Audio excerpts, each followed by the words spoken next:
ST कर्मचाऱ्यांनी आपल्या प्रलंबित मागण्यांसाठी 3 आणि 4 सप्टेंबर रोजी संप पुकारला होता। या संपाचा एसटीच्या कोल्हापूर विभागालाही फटका बसलाय। कोल्हापूर विभागातील काही आगारांची वाहतूक अंशतः विस्कळीत झाली। बुधवारी उशिरा मुख्यमंत्र्यांच्या समवेत एसटी कर्मचारी संयुक्त कृती समितीची बैठक झाली।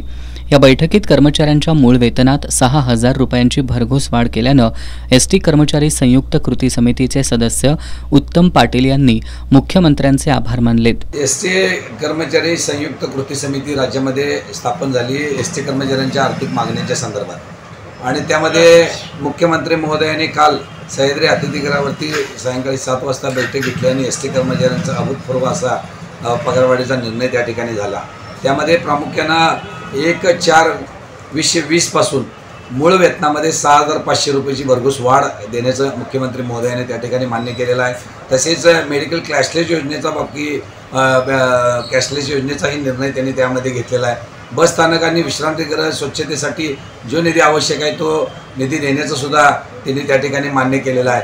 डीएचा फरक आमचा 16 ते 20 पर्यंतचा महागाई भत्त्याचा फरक राहिलेला आहे, तो फरक देण्याचंही मान्य केलेलं आहे। मी आपल्या माध्यमातून या राज्याचे सन्माननीय मुख्यमंत्री एकनाथजी शिंदे साहेब, राज्याचे उपमुख्यमंत्री देवेंद्रजी फडणवीस साहेब, तसेच राज्याचे उपमुख्यमंत्री अर्थ माननीय अजित पवार साहेब यांचं कोल्हापूर विभागातील संयुक्त कृती समितीच्या वतीनं मनापासून खूप खूप आभार व्यक्त करतो। आपल्या 2 दिवस झालेल्या संपामुळे कोल्हापूर विभागाचं 28,01,422 रुपयांचं उत्पन्न बुडालंय, तर एसटीच्या 1,902 इतक्या फेऱ्या रद्द कराव्या लागल्या। 4/9/2024 रोजी राज्य परिवहन महामंडळाच्या कर्मचाऱ्यांनी राज्यव्यापी धरणे आंदोलन संप केल्यामुळे या 2 दिवसांमध्ये रापो महामंडळाची कोल्हापूर विभागाची वाहतूक विस्कळीत झाली होती।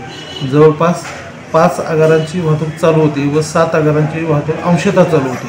या 2 दिवसांमध्ये जवळजवळ 73,780 किलोमीटर रद्द झालेले आहे। तसेच 28,12,422 रुपयाचं उत्पन्न बुडालेलं आहे। काल संध्याकाळी माननीय मुख्यमंत्री महोदयांच्या अध्यक्षतेखाली बैठक होऊन सकारात्मक तोडगा निघाल्याने आजपासून ची वाहतूक पूर्वपदावर आलेली आहे, सुरळीत चालू झालेली आहे।